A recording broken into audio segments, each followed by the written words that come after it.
Hey, I am just doing a little bit of self-care, soaking my feet here, going to give them a little mini spa day here at home. And I thought, what better time than to pop on and surprise you all with a live fireside chat. I do have a fire over here, but you can't see it. So I thought, let's just come on and carry on the conversation today from the new video that was released on YouTube, where I entitled it, Why Nursing? And I don't know if you get asked this a lot, but I get asked this a lot. Like, why did you go into nursing when you could have been a doctor? Traditionally is what I get asked. I know some of my other friends get asked that as well. You could have been an engineer. You could have been, whatever it is that they felt was their path. But the question was, why nursing? And that got me thinking today. Sorry, I got to shift a little bit. I want to cross my legs, but my feet are soaking and I can't. That kind of had me reflecting today on the journey through nursing school, all the way to nursing educator where I am now, an entrepreneur. And some of the most common things that I find that students are struggling with. Hey, BZ56100, hi. Great to have you here.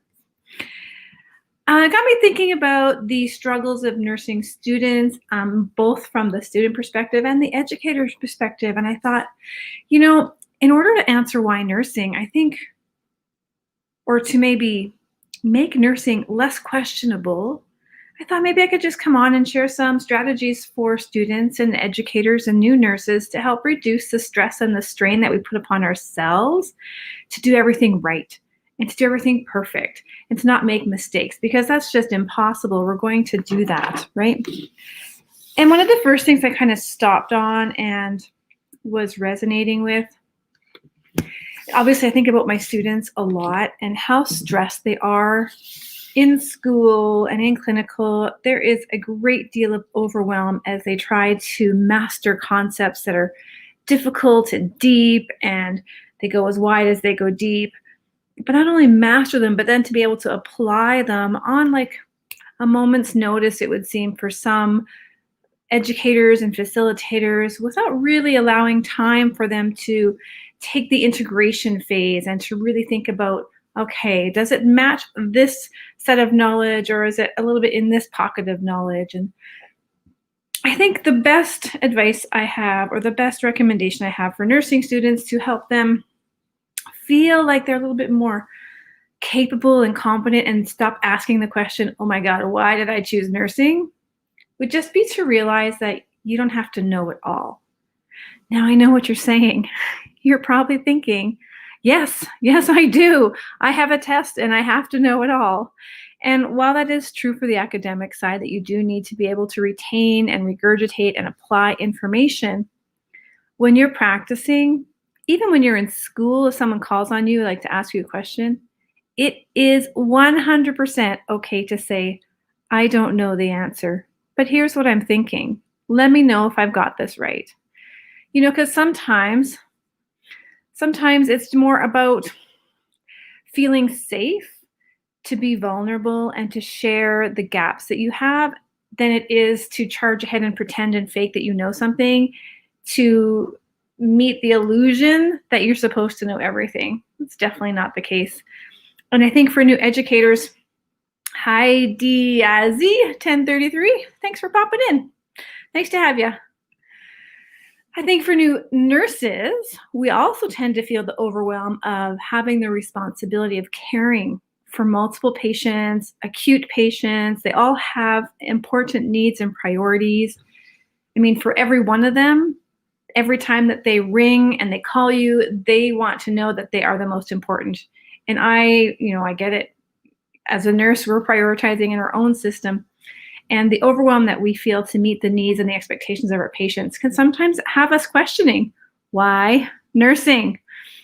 And so in the YouTube video today that I released today, at Nurse Minder on YouTube, if you're watching on Facebook or Twitter, talks about my story as to how I got into nursing, but I wanted to just carry that conversation on into what happens once you're in there, because we ask ourselves that a lot. And if you've ever asked that, you can put that in the comments below. If you've ever asked yourself throughout your studies, early in your career, or even later, like right now in COVID times, I know that a lot of my friends are asking, why did I choose nursing? And fundamentally, we have some shared values. But so the overwhelm itself, we can start to personally take responsibility to reduce the overwhelm that we feel. So first of all, we have a set of expectations upon ourselves. We have high expectations. If you're in nursing, you know that you have a high expectation of yourself to perform at your best every day, to know things, to understand things, to be aware of things, to be able to catch things, to anticipate things, you know, to be able to talk with people who are intimidating.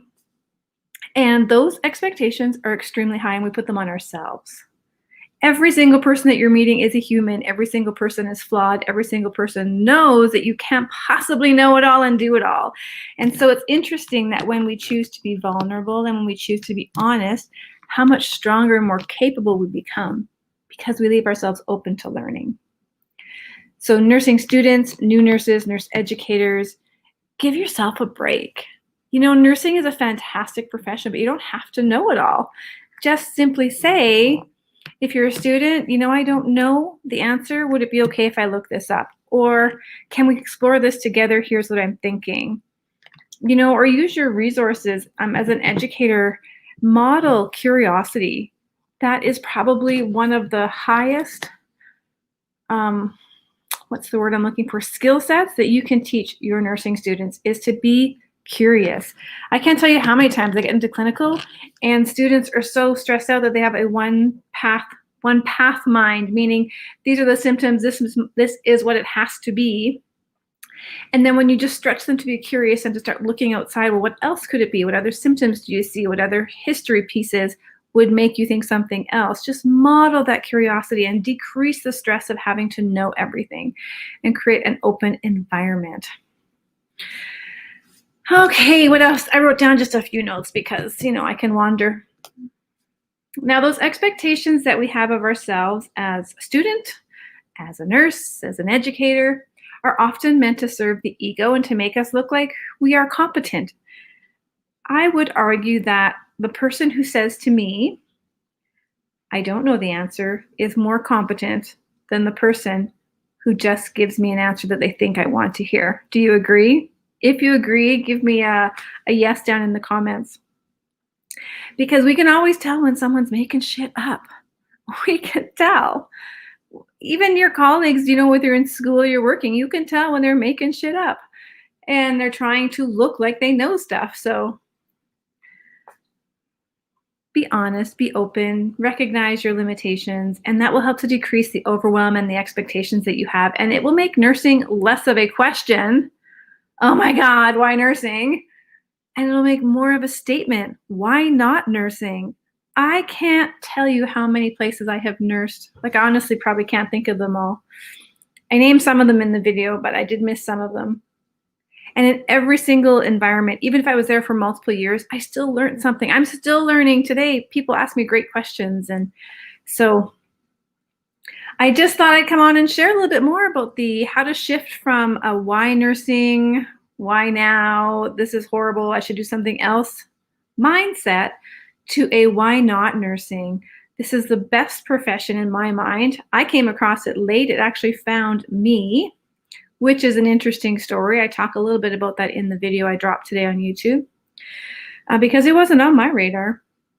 And now I've been nursing since 2006, and I actually can't imagine myself doing anything other than nursing, even in COVID. I was nursing during H1N1 and in the ICU working, and now I'm an educator and a trainer. And I still went back to work COVID so I could be part of the solution, right? Nurses have the into the fire mentality for the most part, and I love that. So what else? I actually can't see any comments on Facebook or anything at this point. And maybe I should just post that up here quickly and see. I would hate to not see your comments if there's anything there. So, but it's almost time for me to unsoak my feet and give them a good scrub and take care of them a little bit further because they was definitely in need of some treatment today. I don't know how to see my live on Facebook. It's all good. Ah, there it is. Okay, no comments there. All right, awesome. Wow, I've been chatting for 10 minutes. Definitely time to take my feet out. It seems like it's getting harder, Nurse Anne. How long have you been nursing? Just let me know there. I mean, obviously COVID is definitely a challenge, but I'd love to hear a little bit more from you. I feel like some of the difficulties, and maybe share them with me in your comments. I feel some of the difficulties are more in terms of, I hear a lot of nurses who are struggling with not just the workload, but with sometimes the recommendations or the lack of recommendations. And then healthcare providers are feeling shunned in the community, and they're feeling like they're being made to be like they're looked upon as if there's something wrong with them, like they're dirty, they're diseased because they happen to work in these areas where COVID is prevalent. And I don't know if that's what you're feeling, Anne, but let me know. I do hear a lot of that right now. People are posting their stories about someone couldn't go to their vet anymore because they work in healthcare. Because their vet said, "You work in healthcare, I don't want you in my clinic." I had a student who was kicked out of her Airbnb the very first week that COVID hit in Alberta. I was in clinical, and we had a student who had to move out of her Airbnb because the hosts were freaked out as a result of COVID. And so I do hear that there's some stresses and strain for nurses, which might make you ask, why nursing? Why now? I think you'll find that in the end, this will be, or I hope that you find that in the end that this is still a worthwhile profession, and that you're able to take care of yourself and know that your priorities are patient-centered, and those patients need you and are so thankful for you. Okay, well, I really do have to go now. My feet are starting to get all crinkly, and it's time to give them a nice scrub. So this was just a quick pop-in just to say hi and kind of bridge a little bit more onto the video that I said was released today about why nursing, and it's actually my origin story as to how I found nursing when I was in my 30s. I was a little late to the party.